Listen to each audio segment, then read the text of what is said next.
السلام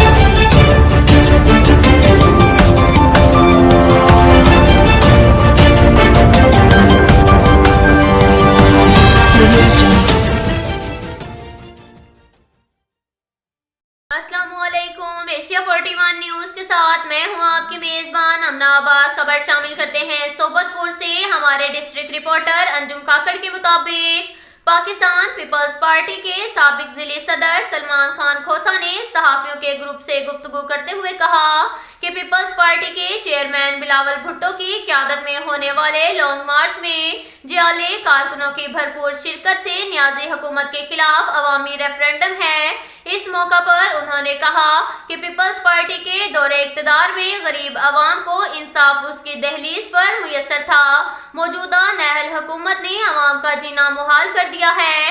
لوگ دو وقت کی روٹی کو ترس رہے ہیں۔ کامیاب ریلی کی وجہ سے نیازی اور اس کے ساتھی بوکھلاہٹ کا شکار ہیں۔ ملک بھر کی عوام پیپلز پارٹی کے ساتھ تھی اور رہے گی۔ اب تک کے لیے اتنا ہی کافی ہے۔ ملتے ہیں اگلے بلیٹن میں، ہمارے ساتھ رہیے گا۔ اللہ حافظ۔